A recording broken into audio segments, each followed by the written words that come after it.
এনেকৈ দেখি আপোনালোকে চাগে ভাবিছে এয়া আকৌ কিহৰ ভাজি।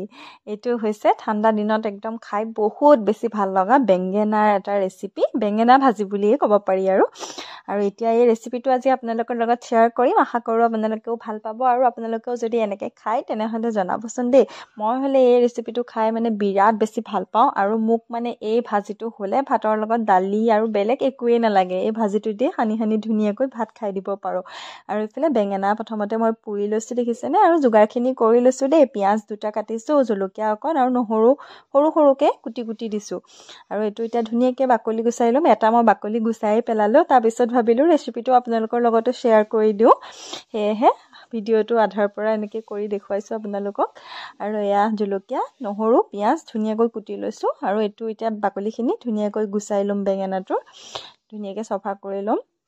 আৰু এয়া দেখিলে ধুনীয়াকৈ বেঙেনাৰ বাকলিখিনি গুচাই লৈছোঁ। পোক চোক আছে নেকিও ভালকৈ চাই ল'ব দেই।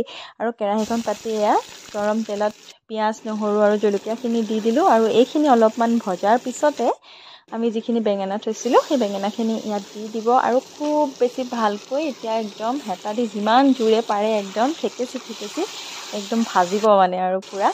তাৰপিছতে আৰু মই যিহেতু এটা হাতে ভিডিঅ' কৰি আছোঁ সেইকাৰণে অকণমান অসুবিধা হৈছে পূৰা। আৰু এতিয়া বেলেগ একোৱে দিব নালাগে, খালি ইয়াত অলপমান নিমখ দিব পৰিমাণ অনুযায়ী।